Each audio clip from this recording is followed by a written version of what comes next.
Hey everyone, Jordan here. Today we have a product that's been highly anticipated, 10 years in the making, one that I've also been looking forward to, the Noctua NH-D15 G2 Generation 2. I'll tell you all about it after I quickly pay some bills with this video sponsor. NZXT are proud to introduce their Lift 2 mice, where precision meets effortless speed. Available in both ergonomic and symmetrical designs, they're crafted to fit every style of play. With the sim weighing in at just 58 grams and the ergo at 61, they offer effortless control in every movement. Paired with an 8K pulling weight and 26K DPI sensors, every move is tracked at lightning speed. Elevate your game with the Lift 2 mice and experience lightness and responsiveness like never before. Learn more with the link below. Now there have been several changes to the G2 over the original D15. Noctua have also kindly sent the original D15 over so I can test that, as I've only got the Chromax edition, which is nice for looks but not a fair comparison, as the coating does add a few extra degrees on the cooling potential. So a bit of a technical part first off the bat. Noctua is now offering the D15 G2 in 3 different versions. The regular G2, which is what I have here, there's also an HBC and an LBC. These stand for high base convexity and a low base convexity. Simply put, the HBC is for LGA 1700 CPUs when you don't want to use like a contact frame, which could void your warranty on your motherboard, or if the CPU has become permanently deformed by having it in a socket for a number of years. The LBC is recommended for AM5 if you don't want to use the included offset mounting, or if you want to combine it with the lowest CCD, which is core chiplet dies, aka a cluster of cores that share access to the L3 cache, and the lowest input-output die temperatures.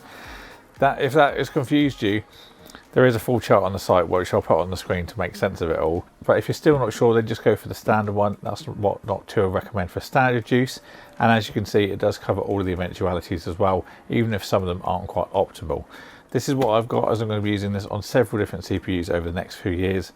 And like I said, if you're not sure, just go for this one too. So let's get it open and I'll cover the other details as we go. We have got a nice long 6-year warranty, but I do expect it to last a lot longer. I've got one that ran for about 8 years or so without stopping. So firstly, accessories. We've got some installation instructions. We've got 2 low noise adapters. These will take the fans from 1500 to 1250 RPM. I do use these on my test system for the 120mm fans, but I'll talk to you more about that in a minute. We've got a Y splitter if you want to use one header for both fans. We've got a little tube of NTH2, which is upgraded over the NTH1 we saw on the original one. This is also what I use on all of my cooler tests. We've also got a thermal paste guard for AM5, something that's very handy if you're a regular bench tester. Stops all the thermal paste from getting in the cracks of the weirdly shaped AM5 IHS, making cleanup easier. You also get a cleaning wipe in there as well. And then kind of wedged in there, we have got a Torx T20 screwdriver. They have swapped from Phillips to Torx, which might be a little bit of a pain if you're constantly swapping this, but for most people installing it once every now and again, that'll be fine. Then at the top we've got all of our mounting. We've got Intel on the left hand side. It does also include some washers for increased performance if you want to install those. And we have got the AMD mounting on the right, includes AM4 and AM5, and it does have offset mounting there as well if you want to use that. So nice lot of accessories included, but that will bring up the price, something we'll talk about in the conclusion. So unlike the previous gen, we have got all of the fans installed already. Silica gel, don't need that. So just turning this upside down, the main change that we have got with the G2 is the 8 heat pipes instead of the original 6, which will help if you want to use it on a higher end or a higher TDP CPU. There's also a higher fin density. If I bring in that other one, you'll see those are much more crammed in, so that should help your cooling potential there too as well. Also did notice that the cold plate on the bottom is a lot bigger in comparison to the original. This is more kind of 11.5x LGA 1200, and this is obviously more for the 1700. Now just turning them over from the way that they'll be installed, we've actually got an offset on the G2 as well, so it's more to the top of the motherboard, which will help with compatibility for your graphics card. Noctua say that you should also be okay with clearances from memory and things, but it does look like the fins do go slightly further down on the G2, but that's something that I'll talk about more in the conclusion. So just removing that protector, these fans are the new NFA12X25 G2 PWM, so LCP liquid crystal polymer compound. This gives the fans extreme tensile strength and then lower thermal expansion. That's allowed Noctua to get the gap between the blade and the frame just down to 0.7mm. They've also got winglets on the end of these tips as well, which helps reduce the pressure differences, and then also progressive bend impellers, so that helps pull more air from the center to the outer side of the frame where there's higher efficiency. These fans go from 300 to 1500 RPM, but if your motherboard allows, you can set them to a 0 RPM mode. So if you're all about the silence of a system, this will be a great thing to enable. The 0 RPM modes on GPUs and PSUs, you can make a system that is absolutely silent at a lower load. Now for the test system, I'm using the AMD 5800X3D for my air coolers and AIOs up to 280mm, but in this case I'm also going to use it on my 360 to 420mm AIOs test system, which is an Intel 12900K, as I'm really interested to see how it handles a higher TDP and power CPU. Both systems do use different parts, but the results will be compared to other coolers from their respective systems, so we're not going to be comparing a 240 that I tested in this to a 360 with the i9. They do have their own charts. All of the systems do have fans limited to 1500 RPM, and then Noctua fans would be also run at full speed to match 1500, so the fan speeds are constant and the only thing that changes are the coolers. A bit long-winded to explain that test system and how I do it, but I just wanted you to know so it's all clear. Now let me get the G2 into the test systems and we can see how it performs. Now I mentioned this in other videos, but I actually had the Noctua NH-D15 SE2 on my PC back when I built it in 2010. There's still a video on the channel if you want to watch some potato quality. But I used that cooler for 8 years without a single change, and back then the warranty was only 3 years too, not like the 6 we have now. Installation for the G2 was super simple for AM4, AM5. You just need to remove the standard motherboard clips, then put the little spacers, brackets and screws onto the pre-installed backplate. Intel is a little bit trickier, as you first need to set the spacing on the included backplate, as it doesn't come with one on the motherboard. Then you put the clips on to hold those pegs in place, which is pretty fiddly, especially if you've got bigger hands like myself.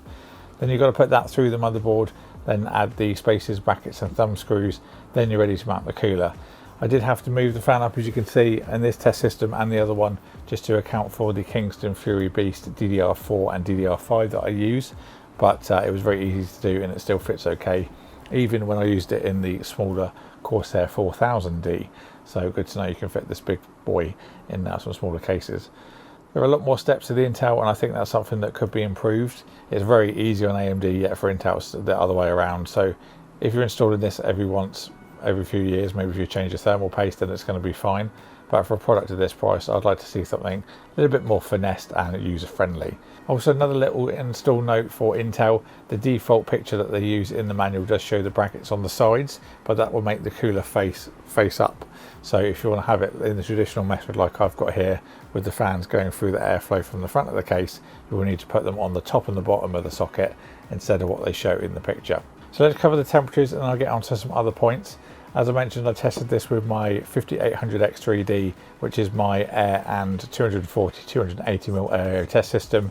And then we've got this one, which is the Intel i9 at 12900K, which I use for 360 and 420 AIOs.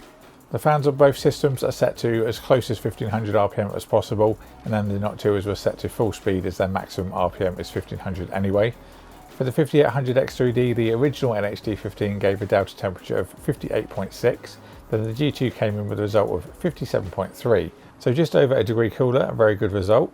Now chucking it into the ring with the 12900K, it's got tough competition as it generally tests against AIOs. As a side note, I also didn't use the washers either, as that requires removing the socket, which some people might not like to do, as for most boards it will void the warranty, much like when you use a contact frame. So I just did a standard straight mount onto the CPU like any other cooler. With the i9, I saw a high of 96 degrees and a delta of 72.1, making it cooler than the Hype Q60 Thick, which I think is a very good result. It's also worth mentioning that when it did hit 96 degrees, it did not thermal throttle, which it did with the Height, so great performance there and no reduction in the speed, even when absolutely hammering the i9. Now, even at full speed, these fans are fairly tolerable. The case fans that I use, I certainly couldn't live with them at 1600 RPM, but the Noctuas are certainly a lot quieter. They do push a lot of air for the RPM that they're going at as well. So other little things to mention: there are a lot of things that do come included with the G2, which does drive up the price. If you're going to use it on Intel, for example, you're going to be paying for the AMD AM5 thermal paste guard, which you're not going to use. It is only a few pounds, admittedly, but you might not like the fact that you're going to be paying for something that you won't use in the first place. I was a little hesitant about the Torx driver over the standard Phillips on the other coolers. I think they've used Phillips up until now, but it's very easy and a secure bit to use. Lots of points of contact on the screw head, so it's very easy to install. If they changed it but didn't include a screwdriver, it would be very annoying, but I think given that they include the SD one in there, I don't really think it's too much of an issue. Overall, an improvement over the original, which I think in itself was a tough feat to pull off, especially considering the NH-D15 was considered the GOAT of air coolers. I certainly would recommend this, especially if you're going to splash out on a new PC that you're going to be using for several years, much like I did with my one. Then certainly a good option to go for. Price wise, this is going to come in at $127.49 or $149.95, which is about £28, $40 more than the original, which yes is expensive, but I don't think you're going to be buying a high-end Noctua cooler if you're going to be building on a budget. You're going to be buying it for the best reliability, quality and performance as possible. For a little example, Linus Media Group use this on all of their standardised PCs, and they've got over 100 staff, so I think that certainly says a lot about the trust that you can put into these products. Yes, you can get similar performance at a cheaper cost with the budget coolers from Thermalright, for example, but I don't think you can really compare them as they're pitched at two different markets. Now, one thing that you won't get from cheap air towers is a peace of mind from a Noctua that the fan will most likely outlast your car. Plus, if you're going to use it on something older, they'll always sort the brackets for you out free of charge every single time. All that I ask from Noctua is that we please get a Chromax version as well now. So if you have any other questions about this, then please leave them down below and I'll get back to you as soon as possible. I'll leave the links for this in the description box below if you want to pick one up. Big thank you all for watching. Please subscribe and like the video if you enjoyed it or if you found it helpful. Thanks to Noctua for sending this out for me to look at, and I'll see you all in the next one.